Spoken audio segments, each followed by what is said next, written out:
남부장의 가족 같은 회사 6번째 에피소드. 직장인 여러분, 한 주 동안 안녕하셨습니까? 가족 같은 회사의 남부장입니다. 10월 14일 새벽, 애플은 새로운 아이폰 12 시리즈를 공개했습니다. 루머로 돌던 디자인이 너무 마음에 들어서 이번에 생방으로 공개 방송을 봤습니다. 실시간으로 애플의 키노트를 본 거는 이번이 처음이네요. 확실히 이번 디자인은 마음에 듭니다. 지금 저는 아이폰 6S를 거의 5년 가까이 쓰고 있는데, 고장도 안 났고, 상태도 좋은 편이라서 기변을 못하고 있었는데, 이번에는 꼭 기변을 할 수 있으면 좋겠습니다. 개인적인 잡담을 좀 했고요. 가족 같은 회사 6번째 에피소드, 그럼 지금 바로 시작하도록 하겠습니다.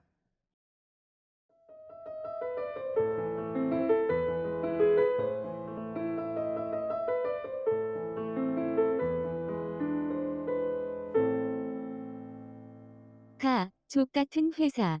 선무당이 사람 잡네.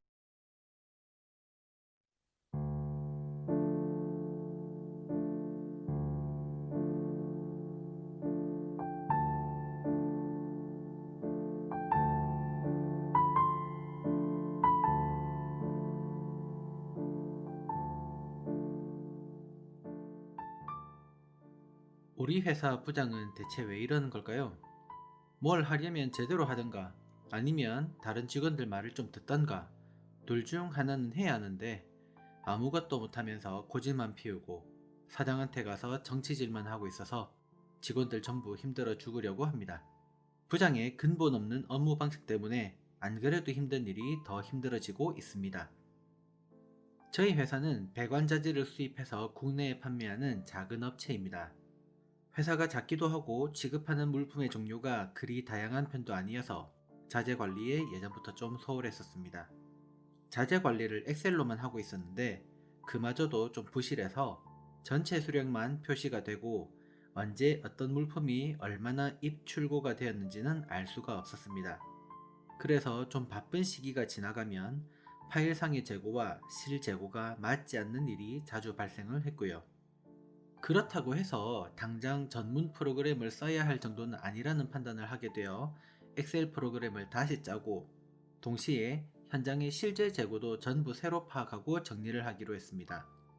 이 일을 하기 전에 관련 업무를 담당하는 직원들끼리 의논을 했으며 거기에는 품질 관리에 관련된 부장과 직원을 제외한 나머지 직원들이 전부 참여를 했습니다. 엑셀 프로그램은 과장님이 입출고 수량과 일자를 입력할 수 있도록 새로 틀을 만들기로 했고, 현장은 현장 책임자인 차장님이 재질별 사이즈별로 구분해서 수량을 파악하고 정리를 하되 자주 출고되는 물량을 기본으로 동선을 계산해서 위치를 잡기로 했습니다. 이 과정에서 품질 부분, 특히 부장이 빠지게 된 이유는 어차피 해당 업무 관련해서는 부장이 실제 물품의 입출구에 직접 관여도 하지 않고 같이 의논을 하려고 해도 자기 마음대로 한다는 것을 모든 사람이 알고 있었기 때문에 저희가 직접 사장님과 부사장님께 말씀을 드려서 추진하기로 했었기 때문입니다. 처음에는 부장도 사장의 승인이 떨어진 내용이라 크게 관여를 하지 않으려는 자세였습니다. 현장 업무는 거의 차장님이 중심이 되어 돌아가는 방식이라 최대한 의견을 공유하면서 차장님 중심으로 재고를 정리하고 있었습니다. 그런데 부장 때문에 슬슬 문제가 발생하기 시작했습니다. 부장은 재고 정리 업무에서 자신이 하는 일이 너무 없어 보였는지 이것저것 간섭을 하기 시작했습니다. 더 심한 것은 부장은 말로만 그러는 것이 아니라 저희가 없는 시간에 자기 마음대로 물품의 위치를 바꾸고 감당하지 못할 일을 억지로 강요해서 일을 더 복잡하게 만든다는 데 있었습니다. 그리고 부장이라는 이유만으로 직원들에게는 따로 이야기도 하지 않고 몰래 사장한테 가서 사장을 꼬셔서는 사장의 승인을 받았으니 시키는 대로 하라고만 했습니다. 아니, 그러려면 처음부터 계획이라도 제대로 잡아서 진행시키던가. 그런 것도 없이 그냥 그날 생각나는 걸 사장하고만 이야기해서 저희에게 지시를 하는 것입니다. 예를 들면 저희 제품에는 입고할 때마다 부여받는 고유 코드가 있어서 해당 코드에 관련된 성적서를 발행하기도 합니다. 그런데 그 코드를 구분해서 엑셀 파일을 만들라고도 하고 현장 재고에도 코드별로 구분을 해두라는 것입니다. 이것만 들으면 그렇게 하는 것이 아주 당연하게 생각됩니다. 하지만 웃긴 부분은 저희는 그런 부분에 대해서 미리 다 이야기를 했다는 것입니다. 그 결과 엑셀은 실수량 파악과 정보 입력을 쉽게 하는 것에 초점을 맞추어서 만들기로 했는데, 코드까지 입력을 해버리면 한 개의 아이템 관련해서 입고가 될 때마다 칸이 몇 줄이 더 늘어나 시간이 지날수록 엑셀로 관리가 어려운 상황이 될 수 있습니다. 게다가 현장에서는 평소에도 물품을 섞지 않고 입고되는 차례대로 재고를 정리해 두고 있었으며, 굳이 엑셀로 코드 관리를 하지 않아도 출고할 당시에 어떤 코드의 제품이 몇 개씩 나가는지를 다 확인하기 때문에 관련 성적서를 발행하는 데도 전혀 문제가 없었습니다. 그런데도 부장은 사장에게 승인을 받았으니 자기가 시키는 대로 일을 하라고만 꼬집었습니다. 또 다른 예는 부장의 출근 시간 때문에 생기는 건데, 무슨 이유에서인지 부장은 정상 출근 시간인 8시를 한참 앞서 5시 전으로 출근을 했습니다. 그리고는 아무도 없는 그 시간이나 혹은 직원들이 바쁜 시간에 혼자서 지게차로 우리가 정리해 놓은 물품을 자기 마음대로 옮겨버리는 것입니다. 부장은 저희 회사에 온 지 1년도 되지 않은 사람이고, 차장님은 거의 5년이 넘으신 분이라 적어도 차장님이 저희 회사 내부에서의 업무 처리는 훨씬 더 잘 이해하는 분입니다. 그래서 저희들도 차장님의 의견을 잘 따르는 것이고요. 물론 이 업계에 대해서는 부장이 좀 더 잘 알 수 있다는 부분은 인정하지만, 재고 정리 업무는 그것과는 상관없는 저희 회사 내부의 일이기 때문에 더욱이 차장님의 의견이 존중되어야 한다고 생각하고 있었습니다. 게다가 앞에도 말했듯이 현장은 차장님 중심으로 돌아가고 있었기 때문에 차장님에 맞추는 것이 당연했고, 차장님도 무조건 독단적으로 일을 처리한 사람이 아니기 때문에 저희 의견을 반영해서 효율적으로 동선을 잡고 그 기준으로 재고를 정리하고 있었습니다. 그런데 부장은 자기가 더 직급이 높다는 이유 하나만으로 그렇게 마음대로 위치를 바꾸고는 그걸 사장님들에게 과시를 했습니다.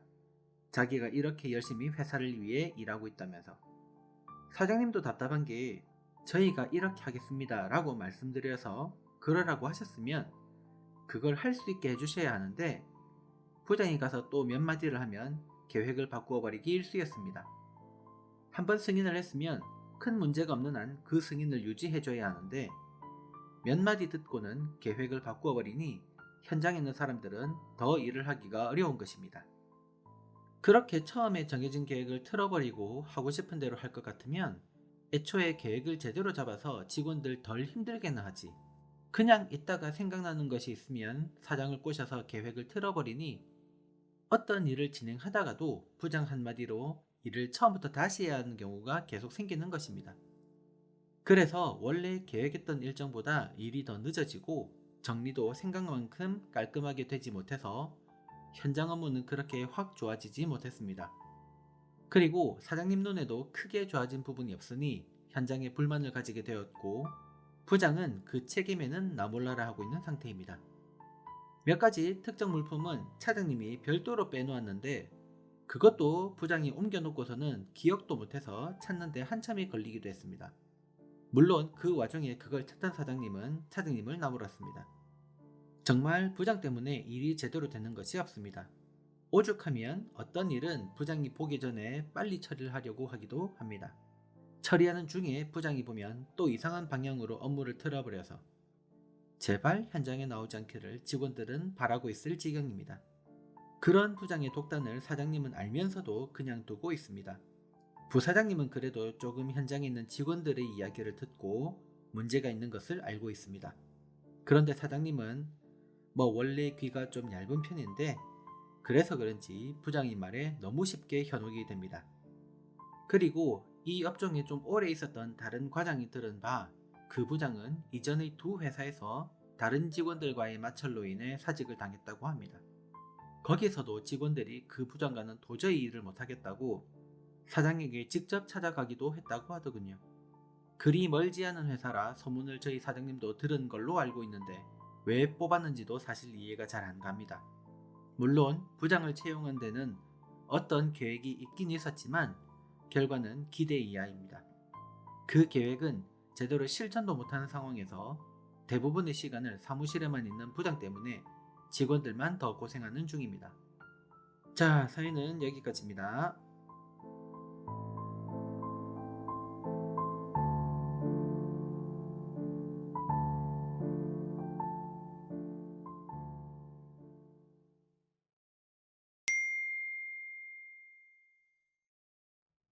회사에서 배가 산으로 가는 이유는 사공이 많아서이거나 아니면 사공이 잘못해서 둘 중 하나가 이유라고 생각하는데, 오늘 사연에 나온 부장은 정확하게 후자처럼 보입니다. 일을 하면 좀 많이 답답한 사람 중에 하나가 이런 사람이 아닐까 싶네요. 음, 고집이 세서 남 이야기를 듣지 않는데, 특히 낮은 직급의 직원들 의견은 더더욱 듣지도 않고, 직급은 또 높은 편이라서 직원에게 지시는 해야겠는데 생각보다 능력치가 낮아서 일을 제대로 이끌어갈 능력도 안 되고, 인간적으로 보면은 고생한다는 생각이 들기는 하지만 같이 일하는 사람 입장에서는 기가 막힐 노릇이죠. 직장 생활을 그래도 좀 해본 분들은 다 아실 겁니다. 능력이 떨어지는데 고집이 센 직장 상사가 있으면 어떤 참사가 벌어지는지. 일은 일대로 안 되면서 스트레스만 죽어라 받게 되는 경우가 너무나 많습니다. 이러면 이제 일보다 사람 때문에 직장 생활에 현타가 오게 되죠. 보통의 경우였으면은 제가 이런 말을 아마 했을 겁니다. 직원들이 일 처리를 잘하면 자신의 역할이 좀 줄더라도 오히려 직원들이 일을 잘할 수 있도록 조금 양보해주고 배려해주는 게 뭐 그렇게 어렵냐고. 그런데 이번에는 그런 경우도 딱히 아닌 것 같습니다. 그 부장이 평소에는 현장 업무에 크게 관여를 안 한다고 했으니까 현장 업무가 차장님 중심으로 돌아간다면은 그냥 그 차장님 중심으로 업무를 해 나가면 되는데, 굳이 뭐 참견하고 있는 거는 부장의 판단이 상당히 잘못되었다는 생각을 하게 됩니다. 어 사실 더 나쁜 거는 사장이죠. 이런 상황에서 사장이 중심을 못 잡아주면은 진짜 일이 산으로 가는데, 사장이 중심을 하나도 못 잡고 있습니다. 하다못해 양쪽 의견을 같이 동시에 들어보고 중재라도 뭐 해주던가, 그런 거를 이제 못하고 있으니까 직원들만 고생을 하게 되는 거죠. 아무튼 뭐 사연을 읽는 내내 저도 좀 답답했습니다. 사연 보내주셔서 감사하고요. 앞으로도 고생을 좀 많이 하실 것 같아서 마음이 무겁습니다.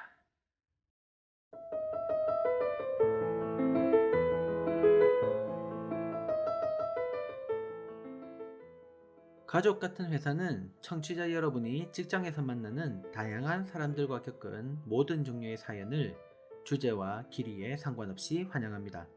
사연에서 민감할 수 있는 부분은 비공개로 처리를 해드리며, 특정 정보의 공개를 원하시는 분들은 말씀해 주시면 반영하도록 하겠습니다. 여러분의 다양한 사연을 기다리겠습니다. 사연은 Family Incorporation을 줄여서 만든 Gmail FAMINC